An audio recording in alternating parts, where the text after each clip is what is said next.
कि हम समझते हैं कि वहां के लोग तो बड़े पिछड़े हुए हैं और इसीलिए हम अपने मिशनरीज को एनकरेज करते हैं कि वहां जाकर के प्रचार करो अपने क्रिश्चियनिटी का।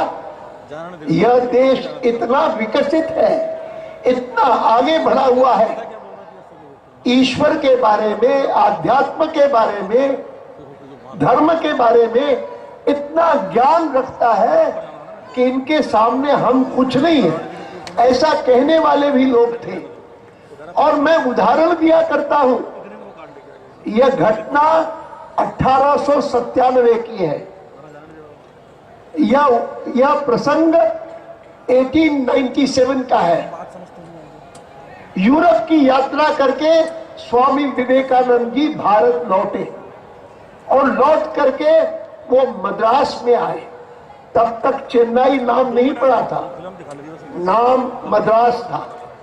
और मद्रास में जब आए तो स्वाभाविक रूप से वहां पर बहुत सारे लोग थे जो विवेकानंद जी के भक्त थे, विवेकानंद जी के बहुत बड़े प्रशंसक थे और वो उनका भाषण सुनने गए।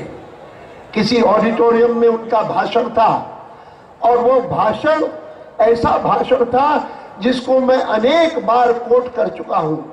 अभी अभी इस यात्रा के दौरान में एक आध पत्रकार ने मुझसे इंटरव्यू किया, तब भी मैंने इसको कोट किया और मुझे लगा कि आज की इस हैदराबाद की सभा में भी मैं उसको कोट करूं।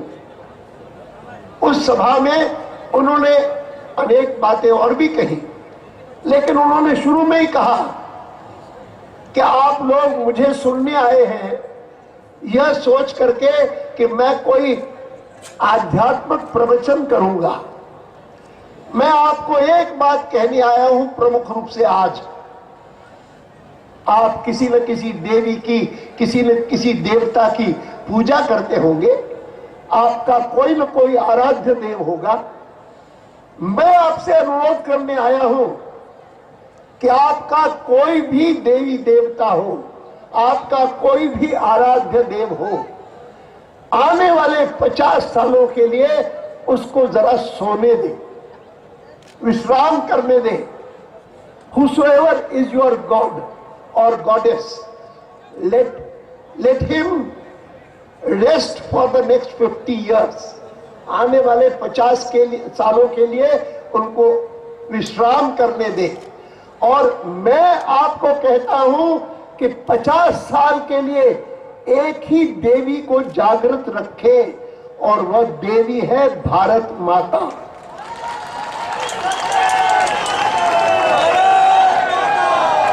This is not Gandhi ji और नेहरू जी और सरदार पटेल और Rajagopalachari, the nationalist leaders of the freedom movement asking the people of India.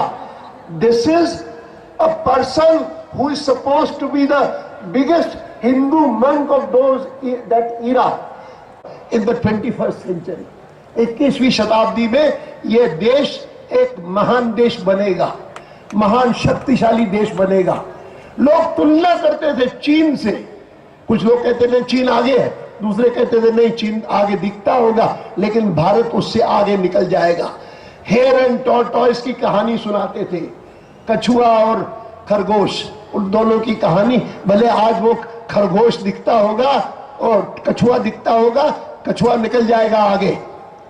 मन में खुशी होती थी ऐसी बातें सुन करके, लेकिन हाँ यह साफ दिखता था कि अब यूरोप का जमाना चला गया, साफ दिखता था। और मैं कई बार कहता था कि भारत के सामने कोई लक्ष्य होना चाहिए तो ये कि 20वीं शताब्दी हम गुलाम थे और 20वीं शताब्दी रही होगी यूरोप की। इंग्लैंड हम पर राज करता था, अमेरिका का प्रभाव इंग्लैंड पर था और इसीलिए इंग्लैंड हो, अमेरिका हो, रूस हो, यही सब छाए हुए थे। फ्रांस था, जर्मनी था, छाए हुए थे। लेकिन भारत को पोटेंशियल अपना पहचानना चाहिए। नौजवानों को खास करके इस बात को पहचानना चाहिए कि जितना यूथ डिवीजन भारत के पास है दुनिया के किसी देश के पास नहीं है। और इसीलिए इस यूथ डिविडेंड को, अपने पोटेंशियल को बढ़ा करके और इस बात की पूरी व्यवस्था करनी चाहिए कि 20वीं शताब्दी रही हो भले यूरोप की, 21वीं शताब्दी जिसके तो अभी 11 साल ही बीते हैं, हम उसको भारत की शताब्दी बना करके ही छोड़ेंगे। मैं इस यात्रा पर निकला हूं केवल ये कहने के लिए कि हमारी सरकार में दोष आ गए होंगे। वर्तमान सरकार खास करके, मुझे यह सौभाग्य प्राप्त हुआ कि मैं 1947 में कराची छोड़ करके मैं इस ओर आया। 1950 में भारत का संविधान बना। 1951 में भारतीय जनसंघ की स्थापना डॉक्टर श्यामा प्रसाद मुखर्जी ने की, तो वाजपेयी जी, दीनदयाल जी, मेरे जैसे कई लोग जिनकी उम्र उस समय इतनी भी नहीं थी कि हम वोट दे सके, हम उसके सदस्य बन गए। तब से लेकर के 52 के पहले चुनाव से लेकर के 91 के चुनाव तक मैंने हर चुनाव में भाग लिया है, सक्रिय रूप से भाग लिया है। कैंपेनर के नाते लिया हो, चाहे कैंडिडेट के नाते लिया हो, लेकिन पूरी देर हर घटना को निकट से देख करके मैं कहा करता हूं कि भारत की संभावनाएं असीम है, और उन असीम संभावनाओं को पहचान करके मैं कहता हूं कि यह असीम संभावनाएं पूरी हो सकती है बशर्ते जो लोग सरकार में हैं वो भ्रष्टाचार से मुक्त हो, बशर्ते जो सरकार में है वो अगर कोई वचन देते हैं तो वो वचन भंग कभी न करें।